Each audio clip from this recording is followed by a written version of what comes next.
अब हम लोग सापेक्ष अभाव सिद्धांत की बात करते हैं, रिलेटिव डेप्रिवेशन थ्योरी।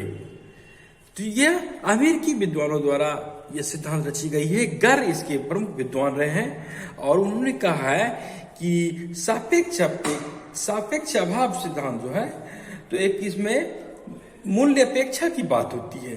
पर्यावरण की प्रत्यक्ष मूल्य क्षमताओं के बीच जो उनकी विसंगति होती है उसका जिक्र इसमें किया गया है। और ये मूल्य अपेक्षा क्या है, तो मूल्य अपेक्षा जीवन के लिए वैसी शर्तें हैं, वैसा हित है जिनके लिए लोग यह मानते हैं कि वे न्यायसंगत रूप से वही उसके लिए पात्र हैं। और मूल्य क्षमता की बात आती है इसमें, और यह मूल्य क्षमता सामाजिक एवं भौतिक परिवेश में ही आपको देखने को मिलते हैं।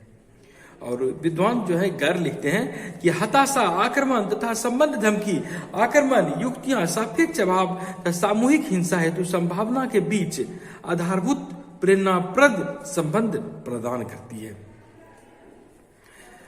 गर सापेक्ष अभाव में तीन अन्य बातों को जोड़ते हुए कहते हैं, नामता, कर्कशता, मूल्य अभाव और विवाद। तीन बातों का जिक्र किया है, नामता, कर्कशता, मूल्य अभाव और विवाद। और इसमें मूल्य अभाव की यदि हम बात करें तो मूल्य अभाव क्या है, मूल्य अवसर हेतु अपने आप में यह एक महत्वपूर्ण है। और यहाँ पर इसके भी तीन प्रतिमान माने जाते हैं। मूल्य अपेक्षा एवं मूल्य क्षमताओं के विभेदीकरण का प्रभाव सापेक्ष अभाव किस प्रकार पड़ता है, यह भासमान पर अथवा अभाव प्रतिमान उस स्थिति का ही वर्णन करता है।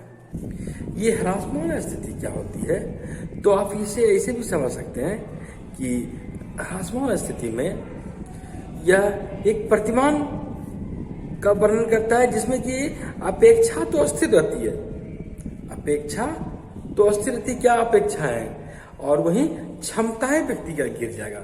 आप सोच सकते हैं, मेरी उम्मीद है, मेरी आशा ये चीज होना चाहिए, लेकिन हमारे में क्षमता का ह्रास हो जाता है, गिर जाता है। और महत्वाकांक्षाएं इस प्रतिमान में, अगर महत्वाकांक्षा को देखें तो महत्वाकांक्षा प्रतिमान में क्षमता है वही रहती है, क्षमता वही रहती है और आशाएं बढ़ जाती है। और अंतिम प्रतिमान जे वक्र अथवा उत्तरोत्तर अभाव जो है प्रतिमान उन दशाओं में सटीक बैठता है। क्यों कि पहले अपेक्षा एवं क्षमताएं साथ साथ बढ़ती है, परंतु क्षमताएं बढ़ना बंद हो जाती है अथवा वे गिरने लगती है, जबकि अपेक्षाएं बढ़ने लगती है। आपने ऐसा कई एक आंदोलन में देखा होगा कि अपेक्षाओं के साथ उसकी शुरुआत होती है लेकिन उसकी क्षमता घट जाती है, तो फिर वहां पर उसी के अनुरूप उसका फलाफल, उसका जो है परिणाम आप देखते हैं। जो लोग अभाव का अनुभव करते हैं और हमेशा हताशा महसूस करते हैं, वे क्या होते हैं, आक्रामक हो जाते हैं। और अभावग्रस्त व्यक्ति दूसरे से ईर्ष्या रखने लगते हैं, विशेष करके वैसे लोगों से जिनके पास की अधिक संपत्ति है, अधिक क्षमता है, उनसे वे ईर्ष्या रखने लगते हैं और कभी कभी उसके खिलाफ विरोध प्रदर्शन भी करने लगते हैं, विद्रोह कर देते हैं। आपने ऐसा देखा होगा, कई बार सुना होगा कि जो अभावग्रस्त व्यक्ति हैं वो साधन संपन्न लोगों के प्रतिकार कर बैठते हैं। कारण चाहे जो हो, एक कारण यह है कि अभाव है तो वे संपन्न से स्वतः दुश्मनी कर बैठते हैं। और गर यहां पर कहते हैं कि अभाव मूल रूप से मनोवैज्ञानिक होता है, भौतिक से ज्यादा यह मनोवैज्ञानिक होता है। और इस कारण क्या होता है, वह सामाजिक आर्थिक प्राधार को नहीं लेते। अभाव का स्रोत सामाजिक होता है, वह उसको नहीं समझते हैं, वे सिर्फ ये समझते हैं कि मेरे पास नहीं है। आप समझ सकते हैं कि आपने जितनी भी पढ़ाई की, आपको जो भी परीक्षा में अंक प्राप्त होता है, और यदि आपको आपकी पढ़ाई के बाद आपका रिजल्ट शून्य आता है, अब कितना पढ़ाई की ये अलग बात है, और किसी को 100 आता है, तो वहां पर जिसे शून्य आता है वह 100 वाले से के खिलाफ विद्रोह कर बैठता है।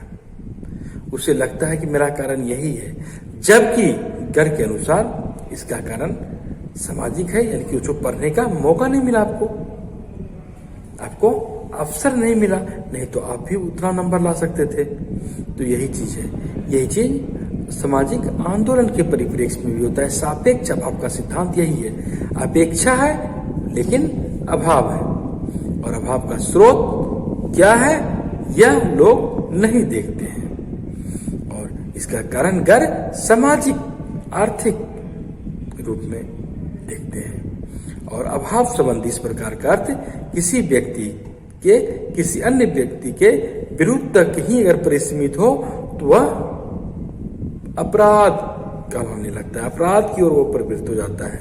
उसे लगने लगता है कि ऐसा इसी के कारण हुआ, तो फिर आपराधिक स्वरूपीकरण कर लेता है।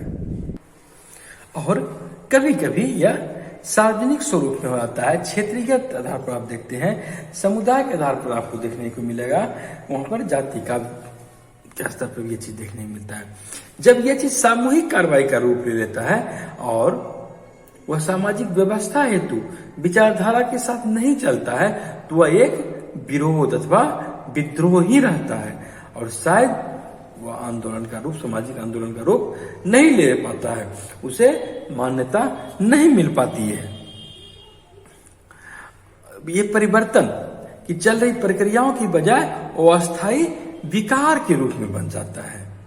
ये विकार भी कुछ दिन की रहता है, फिर यह समाप्त हो जाता है। और सापेक्ष अभाव विरोध आंदोलन के लिए एक आवश्यक परंतु एक अपर्याप्त दशा है। जैसा कि एक विद्वान है MS राव, उनका कहना है कि भागीदारों की ओर से बोध एवं प्रकटन का एक पर्याप्त स्तर आवश्यक है, और वे विशेषाधिकार प्राप्त लोगों की सामाजिक एवं सांस्कृतिक दशाओं तथा अभावग्रस्त लोगों की सामाजिक एवं सांस्कृतिक दशाओं के बीच अंतर को देखने और समझने में सक्षम होनी चाहिए। साथ ही उन्हें यह भी कर दिखाना चाहिए कि इस विषय में कुछ करना संभव है। तो यह उस पर निर्भर करता है, वह अपने शक्ति सामर्थ्य के बल पर कुछ कर भी सकता है, तो वो करना चाहे तो।